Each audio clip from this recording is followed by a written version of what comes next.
Hello दोस्तों, आज हम कक्षा 10 गणित सन 2024 पेपर कोड 822 आइए जो अभी थोड़ी देर पहले पेपर हुआ उसको हम सॉल्व करेंगे। हमारा पहला प्रश्न है इसका, किसी वृत्त पर एक बाह्य बिंदु से खींची जाने वाली स्पर्श रेखाओं की अधिकतम संख्या होगी। तो ऑप्शन नंबर इसका बी सही हो जाएगा, 2 होगी। हमारा तीसरा प्रश्न है, बिंदु 7,3 की बाई अक्ष से दूरी है, तो बिंदु 7,3 की बाई अक्ष से दूरी कितनी होगी हमारी 7 हो जाएगी। जो अक्ष समान होता है वही बाई अक्ष की दूरी हो जाती है हमारी। इसका विकल्प नंबर सी सही हो जाएगा। विकल्प नंबर इसका हमारा सी सही हो जाएगा इस वाले दूसरे वाले क्वेश्चन का। हमारा तीसरा प्रश्न है, यदि पी साइन थीटा बराबर क्यू कोस थीटा हो तो कोसेक थीटा का मान होगा। हम इसमें क्या करते हैं, इसमें ये कोस थीटा को इधर भेज देंगे इसके बटे में, तो ये हो जाएगा साइन थीटा बटे कोस थीटा, और पी को इधर ले आएंगे तो ये हो जाएगा साइन थीटा बटे कोस थीटा। ये साइन थीटा बटे कोस थीटा बराबर हो जाएगा हमारा क्यू अपॉन पी। यहाँ पर हम एक समकोण त्रिभुज बना लेते हैं और यहाँ पे मान दर्शा देते हैं। साइन थीटा बटे कोस थीटा होता है हमारा टेन थीटा, टेन थीटा बराबर क्यू अपॉन पी हो जाएगा। टेन थीटा बराबर लंब बटे आधार होता है, तो लंब कितना हमारा पे क्यू है और आधार कितना यहाँ पे पी है, तो हम ये कड़ निकाल लेंगे। तो कड़ का वर्ग बराबर लगा देंगे हम, ए बी का वर्ग बराबर आधार का वर्ग प्लस लंब का वर्ग कर देंगे हम। ये स्क्वायर इधर जाएगा तो इस पर अंडर रूट चढ़ जाएगा, तो ये ए बी बराबर आ जाएगा अंडर रूट में P square plus Q square आ जाएगा। ये हमें निकालना है कोसेक थीटा का मान। कोसेक थीटा का मान होता है हमारा कर्ल बटे लंब, तो कर्ल कितना हमारा अंडर रूट में P square plus Q square बटे में क्यू। हमारा इसका विकल्प नंबर कौन सा सही हो जाएगा, विकल्प नंबर इसका ए सही हो जाएगा। ये हमारा चौथा प्रश्न है, tan 1 tan 2 tan 3 तथा tan 88 tan 89 का मान होगा। इसका मान होगा हमारा ऑप्शन नंबर डी सही हो जाएगा 1। आपका चौथा प्रश्न हो गया। पांचवा प्रश्न, यदि 3x square plus 5x minus का क्यू बराबर जीरो के मूल बराबर होता है, क्यू का मान होगा। इसमें हम डी बराबर सूत्र लगा देंगे। डी बराबर होता है बी स्क्वायर माइनस का 4ac, बी का मान है 5 तो 5 का वर्ग माइनस 4, और गुणा में ए का मान है 3 रख देंगे हम, और गुणा सी का मान है माइनस का क्यू रख देंगे हम। 5 का वर्ग 25 आ जाएगा, 4 के गुणा 3 से करेंगे 12 आ जाएगा, माइनस के 12 गुणा माइनस के क्यू से करेंगे प्लस का 12 क्यू आ जाएगा। अब ये आ जाएगा हमारा, ये 25 दूसरे तरफ लेंगे तो माइनस का हो जाएगा। ये क्यू के बटे में, ये क्यू की गुणा में 12 तो इधर जाएंगे तो बटे में पहुंच जाएंगे, तो हमारा यहाँ से क्यू बराबर कितना आ जाएगा, क्यू बराबर माइनस का 25 बटे 12 इसका आंसर होगा। तब विकल्प नंबर इसका ए सही हो जाएगा। हमारा छठा प्रश्न है, समांतर श्रेणी -62 -59 7,10 का 11वां पद होगा। तो यहाँ पर हमारा ए का मान है हमारे पास -62, और डी का मान निकाल लेंगे हम A2 - A1, माइनस के 59 में से माइनस का 62 घटाएंगे तो ये माइनस माइनस से प्लस हो जाएगा। 62 में से 59 जाएंगे तो प्लस के 3 बचेंगे। यहाँ पर ये निकाल देंगे हम अब 11वां पद, तो A + 10D बराबर हो जाएगा। ए का मान हमारे पास माइनस का 62 प्लस 10, और डी का मान है 3, तो 10 × 30, माइनस के 62 में से 30 जाएंगे तो माइनस का 32 बचेगा। ये यहाँ पर प्लस का चिन्ह आएगा, ये माइनस का 32 बचेगा। इसका ऑप्शन नंबर आता है हमारा बी सही हो जाएगा।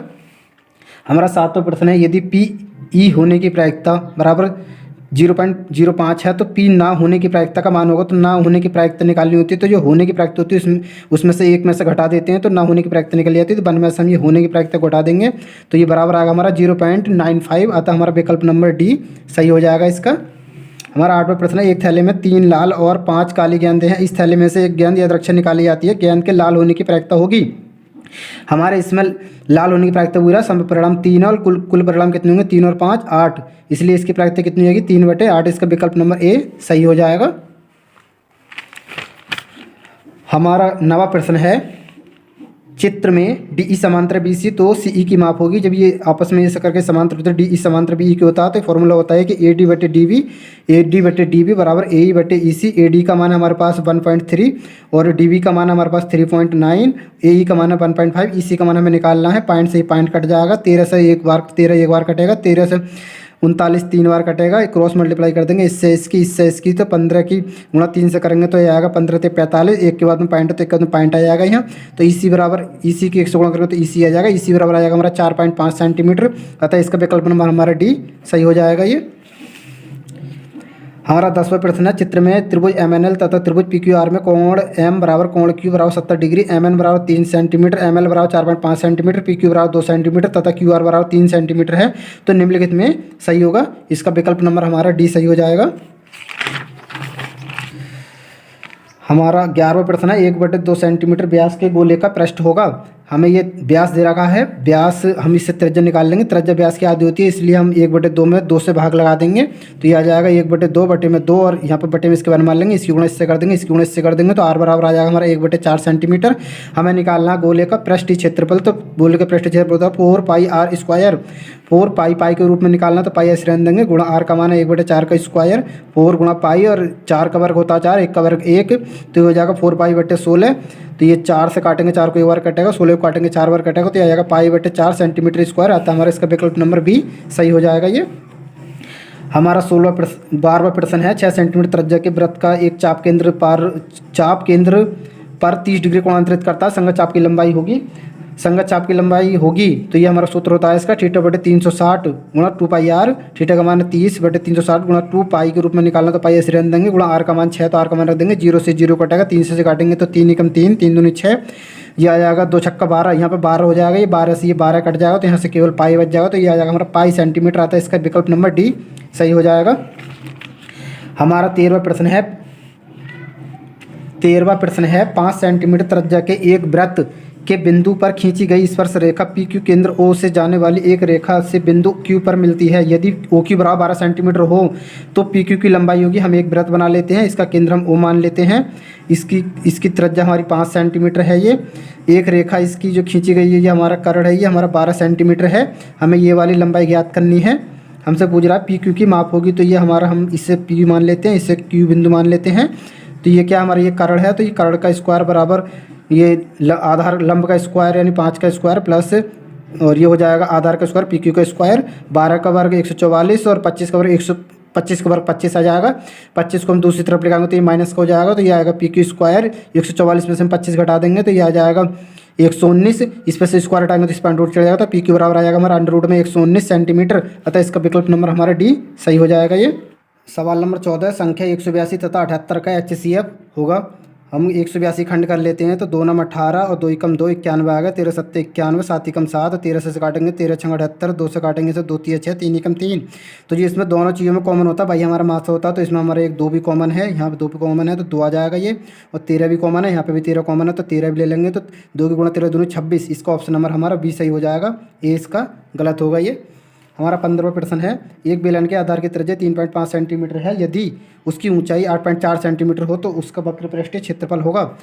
तो इसका बेलन का वक्र पृष्ठीय क्षेत्रफल होता है हमारा 2 पाई आर एच, तो 2 पाई हम ऐसे रन देंगे गुणा 2 पाई आर का माना 3.5 और एच का माना 8.4। यहाँ से पॉइंट हटाएंगे तो यहाँ पे 1 बढ़ जाएगा, और पॉइंट के बाद में एक संख्या तो 0 आ जाएगा, यहाँ पे पॉइंट हटाएंगे 1 बढ़ जाएगा, पॉइंट के बाद में एक संख्या तो 0 आ जाएगा। ये हम इसे 5 से काट देंगे, तो 5 दूनी 10 और 5 सत्ते 35, 2 से काट देंगे तो 2 चौक 8, 2 दूनी 4, और इसे काट देंगे हम 5 से, तो ये 2 से काटेंगे इसे, सॉरी 2 पंजे 10, फिर इससे काट देंगे हम 2 दूनी 4 और 2 एकम 2 आ जाएगा ये, तो ये आ जाएगा 7 दूनी 14 पाई आ जाएगा, इसकी गुणा कर देंगे 14 पाई, और गुणा में कितना आएगा 21 आ जाएगा, और बटे में ये 5 बच जाएगा, 5 आ गया, 14 गुणा से कर देंगे तो 14 एकम 14 के 4 हासिल लगा 1, 14 दूनी 28 और 29, 294 बटे 5 पाई, 5 से भाग लगाएंगे तो कितना आएगा ये 25 के 5 हासिल लगे 25 बचे यहाँ पे 4, कितने को 44, 5 अट्ठे 40 और बचे 4, तो पॉइंट लगाएंगे 0 डालेंगे 40 होंगे, 5 अट्ठे 40, कितना आएगा 58.8 पाई सेंटीमीटर स्क्वायर आ जाएगा, तो इसका विकल्प नंबर हमारा डी सही हो जाएगा। हमारा 16वां प्रश्न है। 4 सेंटीमीटर त्रिज्या वाले एक वृत्त के त्रिज्याखंड का कोण 60 डिग्री है, उसका त्रिज्याखंड उसका क्षेत्रफल होगा, तो त्रिज्याखंड का क्षेत्रफल होता है हमारा थीटा बटे 360 गुणा पाई आर स्क्वायर। थीटा का मान है 60 और बटे में 360 गुणा पाई, और आर का मान हमारे पास 4, तो 4 गुणा में 4 आ जाएगा, ये 0 से 0 कटेगा, 6 से 6 को एक बार कटेगा, 6 से 36 को काटेंगे तो ये 6 बार कटेगा, तो 1/6 आ जाएगा यहाँ से। फिर ये हम 6 को काट देंगे इससे 4 को, तो ये 2 से काटेंगे तो 2 3 6 आ जाएगा, ये 2 दूनी 4 आ जाएगा, 2 चौक कितना 8 हो जाएगा, बटे में 3 3 आएगा, तो 8/3 पाई सेंटीमीटर स्क्वायर आ जाएगा, अतः इसका विकल्प नंबर हमारा सी सही हो जाएगा। हमारा 17वां प्रश्न है। द्विघात समीकरण एक्स स्क्वायर प्लस का एक्स माइनस का 1 बराबर 0 का विभक्तिकर होगा, तो विभक्तिकर वाला फॉर्मूला होता है डी बराबर माइनस का बी स्क्वायर माइनस का 4ac। तो डी बराबर बी का मान कितना हमारे पास 1 है, तो 1 का स्क्वायर माइनस का 4, और गुणा में ए का मान कितना 1 और सी का मान कितना हमारा माइनस का 1, माइनस के 4 की गुणा माइनस के 1 से करेंगे तो प्लस का 4 आ जाएगा, और ये 1 का स्क्वायर बना जाएगा, 1 और 4 कितने में 5 होंगे। इसका सही जवाब है 5, इसका 5 आंसर होगा, लेकिन इसमें विकल्प में सही नहीं दिया, तो आप कोई भी ऑप्शन लगा होंगे तो आपको पूरा नंबर मिलेगा इसमें। आपका 18वां प्रश्न है, द्विघात समीकरण 1 माइनस का 4x प्लस एक्स स्क्वायर बराबर 0 के मूलों को योगफल, इसमें मूलों को योगफल यानी कि अल्फा प्लस बीटा बराबर पूछा है। अल्फा प्लस बीटा और माइनस का बी अपॉन होता है, लेकिन ये समीकरण सही करके लिखी जाएगी इस तरीके से, 4x स्क्वायर माइनस का 4x और प्लस का 1। तो यहाँ पे v का मान कितना होगा हमारे पास माइनस का 4, तो माइनस माइनस के यहाँ प्लस का हो जाएगा, ये माइनस नहीं है, माइनस के तो प्लस का 4 हो जाएगा। और बेटे में a का मान कितना 4, तो 4/4, 4 से 4 बाद में 1 बार जाएगा, तो इसका विकल्प नंबर हमारा सी सही हो जाएगा। हमारा 19वां प्रश्न है, निम्नलिखित सारणी में माध्य होगा, इसमें हमसे माध्य पूछा है। तो माध्य निकालने के लिए देखो हम इस हल करते हैं, यहाँ पर सारणी बना लेंगे। चलो हम यहाँ पर हम ये सारणी बनाएंगे, वर्ग अंतराल लिखेंगे, वर्ग अंतराल है 0 से 10 और 10 से 20 और 20 से 30 और 30 से 40 और 40 से 50। हमें f दे रखा है इसमें 4 7 5 8 6। यहाँ से x निकाल लेंगे, यानी कि मध्य बिंदु इन दोनों को जोड़कर हम 2 से भाग लगा देते हैं मध्य बिंदु निकालने के लिए। तो यहाँ पर 5 आ जाएगा, यहाँ पर मध्य बिंदु इनका 15, यहाँ पर 25, यहाँ पर 35 और यहाँ पे 45। अब यहाँ पर हम f(x) निकाल लेते हैं, इसकी गुणा से करके 5 चौक 20 आ जाएगा ये f गुणा x यानी f(x) और 15 7 105 आ जाएगा ये, 25 पंजे 125 आ जाएगा ये। और इससे 8 पंजे 40 का 0 हाथ से लेके 4, 8 24, 8 पंजे 40 के 4 हाथ से लेके 4, 8 24 और 4 28 आ जाएगा ये। और इससे करेंगे 6 पंजे 30 का 0 हाथ से लगे 3, 6 24 और 3 27 आ जाएगा ये। अब हम मान निकाल लेंगे, यहाँ से समांतर मध्य निकालना है हमें, तो सिग्मा f इन्हें जोड़ेंगे तो ये आएगा 4 और 7 11, 11 और 5 16, 16 और 8 24, 24 और 6 30 आ जाएगा ये। इन्हें जोड़ लेंगे हम, तो ये जोड़ कर आएगा हमारा 5 और 5 10, 10 का 0 हासिल लगा, ये सिग्मा f(x) होता है। सिग्मा f(x) बराबर 10 का 0 हासिल लगा 1, 1 और 2 3, 3 और 2 5, 5 और 8 13, 13 और 7 20 का 0 हासिल लगा 2, 2 और 2 4, 4 और 2 6, 6 और 1 7, 7 और 1 8, तो कितना आएगा 800 आ जाएगा। हमें निकालना समांतर माध्य यानी x बार बराबर क्या होता है सिग्मा f(x) बटे सिग्मा f, यानी कि 800 बटे में 30, 1 0 से ये 0 कट जाएगा। हमारे पास आ जाएगा x बराबर 3 से हम भाग लगाएंगे 80 को, तो ये आ जाएगा 3 दूनी 6, 2 बच्चे 0 ताल लेंगे, 3 छंग 18, 2 बचेंगे 5 लगाएंगे 0 ताल लेंगे, 3 छंग 18, तो ये हमारा आ जाएगा 3 छंग ये 18, 2 बच्चे 5 लगाओ 0 डाल लेंगे, 3 छंग 18, तो हमारा आंसर आ रहा है ये समांतर मध्य बराबर आ रहा है 26.66। अतः इसका हमारा विकल्प नंबर कौन सा सही हो जाएगा, बी 26.66। ये ऑप्शन नंबर हमारा 20 का ये करेक्ट आंसर हो जाएगा। हमारा 20वां प्रश्न है, निम्नलिखित सारणी का माध्यक वर्ग होगा।